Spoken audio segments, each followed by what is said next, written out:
spirit of holiday celebration, we have Tom Eppard from Joseph's Beverage Center. He's the wine manager there, and he's been telling me the history of Joseph's. Used to be a grocery store chain, and now you are a #2 liquor retailer in the entire state of Ohio, correct? Yes, we are. We sell over over $3 million worth of liquor products just in the hard liquors. That would be anything over 21% alcohol. We also have a wide selection of beers and, of course, our wines and champagnes, which we'll be doing for the holidays. And that is what you're here to talk about today. You can see lots of bottles of bubbly here. Now, what's your price range from top to bottom at Joseph's?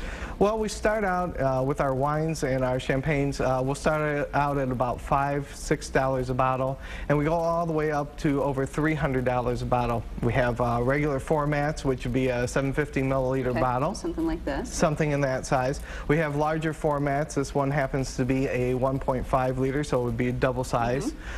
We also carry a 6 liter if you're interested in our Martini and Rossi Asti. Just a little bit over $240 a bottle, but if you're having a celebration, we have a special cradle to pour that with too. Oh, very nice. Now, if you're somebody who doesn't get a bottle of bubbly very often, what should you consider when going someplace to get a celebratory bottle for New Year's Eve? Well, first of all, you consider what your drinking style is. So if you just want a little bit, maybe something in a smaller format, we have half bottles, and we have what they call a split, which would be a fourth of a bottle. They come in 4-packs and they come in singles. The next thing you should consider is your sweetness level. Do you want something really sweet, moderately sweet, or bone dry? We also offer a wide selection of those. And that's where the expertise of somebody in a store can help you. You don't have to just wander aimlessly and pick by label. You can actually explain what you like and someone can help. Definitely, and there's also hints on some of the bottles too. Mainly they don't tell you what your sweetness level is, although some of them will hint towards it on the back. Words like brut would indicate dry. You have extra dry, which a lot of people confuse being drier, but it actually has a touch of sweetness. Okay, and then as you go up in levels, you'll find words like asti or spumante. That will indicate your sweeter styles.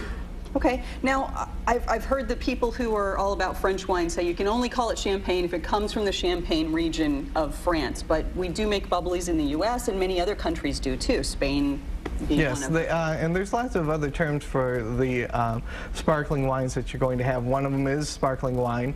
The Italians use terms like Prosecco. Spumante is actually an indication of the bubble size that they use in the Italian sparkling wines. It's not to indicate the sweetness level. But we have used it in the American terms.